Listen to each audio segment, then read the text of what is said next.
인생을 살아가면서 우리의 싸움도 영적인 싸움이라는 거예요. 악한 영들과의 싸움이라는 거예요. 우리의 싸움이 혈과 육에 있는 것이 아니고, 만약에 우리의 싸움이 혈과 육에 있는 것이라면 물리적인 힘을 키워야 되겠죠. 그런데 우리의 싸움은 혈과 육에 있는 것이 아니고 영적인 싸움이기 때문에 말씀의 훈련을 받아야 된다는 거예요.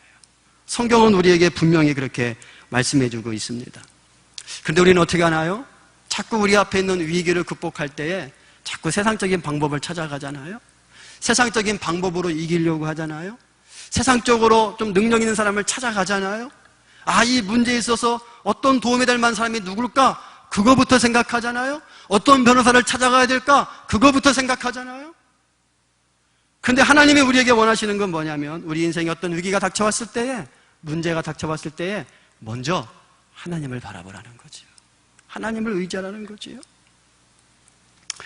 리처드 칼슨이라는 사람이 이런 책을 썼습니다. 우리는 너무 사소한 것에 목숨을 건다. 우리는 너무 사소한 것에 목숨을 건다. 정말 중요한 것이 무엇인지를 모르기 때문에 사소한 것에 목숨을 걸어요. 싸우지 않아도 될 것에 목숨을 건다는 거예요. 진짜 싸워야 될 것에 대해서는 생각하지 아니하고, 진짜 우리가 우리의 모든 에너지를 쏟아야 될 그 문제에 대해서는 무관심하고, 그냥 가볍게 뒤로 제껴놔도 될 것들에게 우리가 많은 에너지를 쏟고 살아갈 때가 많더라는 거죠. 여러분, 우리 인생의 본질이 뭡니까? 성도의 본질이 뭐예요? 교회의 본질이 뭡니까? 하나님의 말씀이잖아요. 예배잖아요. 기도잖아요. 복음을 전하는 거잖아요. 여기에 우리가 목숨을 걸어야 되는데, 여기에 우리의 가치를 둬야 되는데, 우리가 위기를 당하면 그런 것들은 다 뒤로 제껴놓고 자꾸 세상적인 것들, 사소한 것들에 관심을 갖더라는 거예요. 요즘은 그런 얘기 잘 안 하죠. 요즘 이제 LED 이렇게 좋은 전등이 많아서 그런 얘기 잘 없는데, 저 어릴 때 여러분 기억나세요? 그 한때 형광등이, 그 주광색 형광등이 막 유행할 때가 있었어요. 그게 눈에 좋다고 해가지고 대개 형광등이 백색이었는데, 한때 주광색 형광등이 막 유행할 때가 있었는데, 어떤 교회가요, 그 형광등 바꾸는 것 때문에 싸우다가 쪼개졌대요. 백색 형광등으로 할 거냐, 주광색 형광등으로 할 거냐. 그럼 그게 뭐 그렇게 중요해요? 백색이면 어떻고 주광색이면 어때요? 어떤 교회는 밥 먹을 때 밥 먹을 거냐, 국수 먹을 거냐.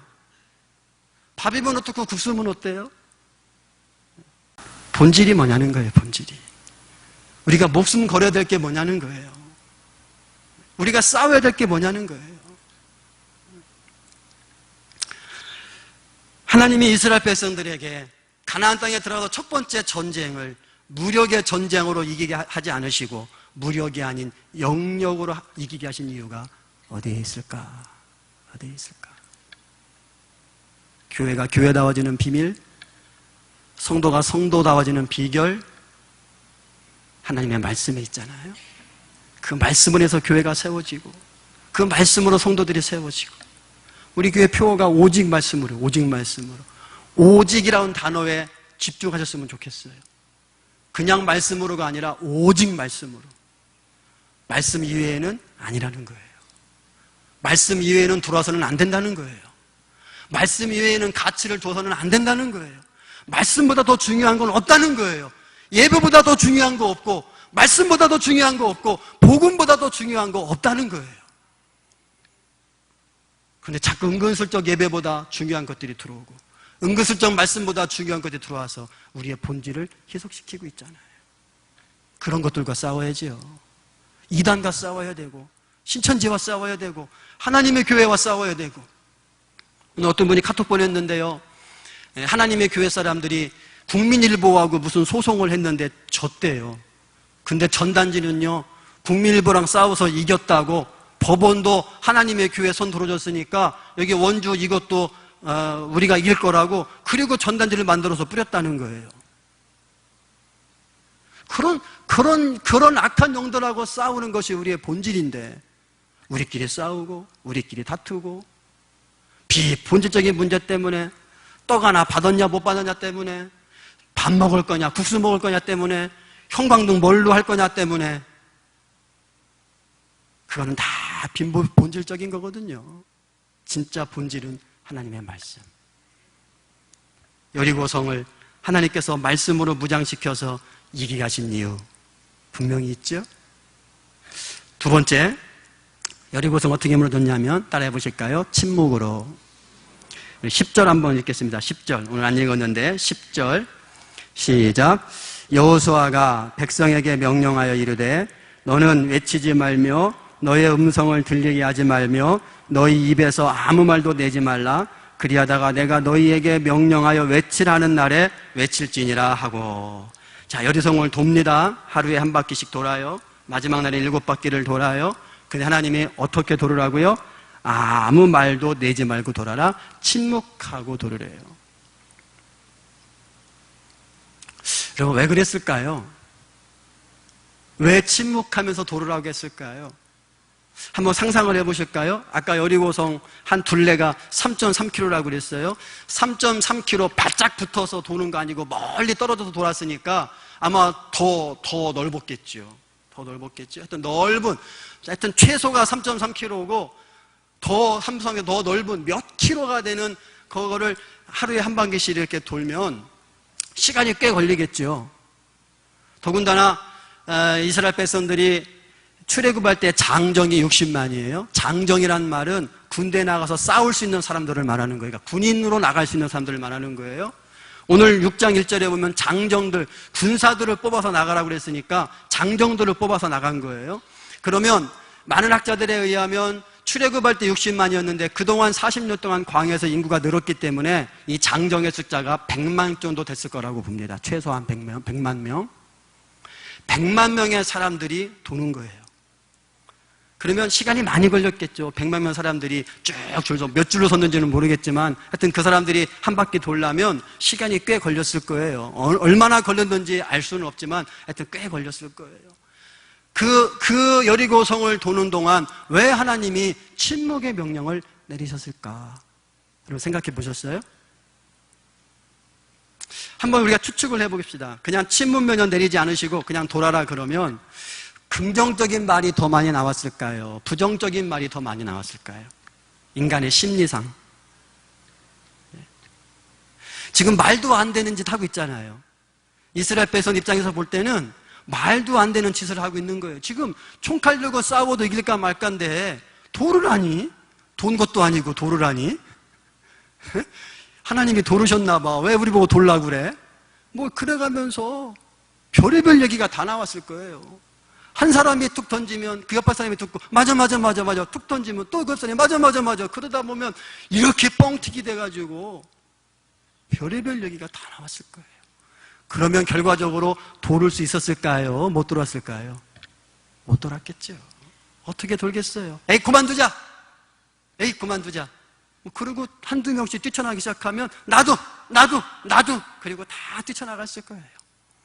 그러면 그 게임은, 이 전쟁은 절대로 이길 수가 없죠. 하나님이 그걸 아신 거죠. 그냥 돌아라 그러면 긍정적인 얘기보다는 부정적인 얘기가 훨씬 더 많이 나올 테니까, 그러다 보면 안 될 테니까 침묵하고 돌아라. 입 다물고 하나님이 하라는 대로 해라, 그 얘기잖아요. 거기에 승리의 비결이 있다는 거잖아요. 사랑하는 성도 여러분, 지금 우리가 살고 있는 이 시대는 침묵이 필요한 시대입니다. 여러분 뉴스를 들어보세요. 요즘에 최근에 또 새누리당 그 말 때문에 또 얼마나 지금 시끄러워요? 난 정치인들 보면 이해를 할 수가 없어. 금방 몇 달만 지나면 등톨 났겠어요. 그렇게 말 한마디 잘못해가지고 얼마나 지금 곤욕을 치르고 당이 전체가 지금 난리도 아니잖아요. 현대는 자기 PR의 시대다. 자기를 알려야 된다. 홍보해야 된다. 그래서 말 잘하는 사람들이 인기를 끌어요. 종편 프로그램 보면 얼마나 그렇게 말 잘하는 사람들이 많은지 너도 나도 나와가지고 뭐에 대해서 야, 기가 막히게 전문성을 가지고 이야기들을 해요. 그런 말 잘하는 사람들만 뽑아가지고 패널로 모셔다가 사람들 귀를 즐겁게 하고. 지금 우리나라가, 우리 민족이 말이 없어서 이 모양 요꼴인가요? 아니요, 너무 말이 많아서 그래요. 여러분, 세상을 살아가는 이치도 침묵이 금일 때가 많은데 하나님의 교회를 섬기는 우리의 삶이, 우리의 영적인 삶이 침묵하지 아니하고 어떻게 승리할 수 있겠냐는 거예요. 제가 오늘 설교는 저를 향한 설교라고 그랬어요. 시작할 때 제가 이 대목에서 지금 굉장히 마음이 편치 못해요. 여러분 할 말 많으시죠? 침묵하세요. 저에게서 저보다 할 말 많은 분 없을걸요? 저도 할 말 많습니다. 근데 참는 거예요. 왜요? 그 얘기 다 해봐야 저한테도 덕이 안 되고 여러분한테도 덕이 안 되고 교회에도 덕이 안 되니까요.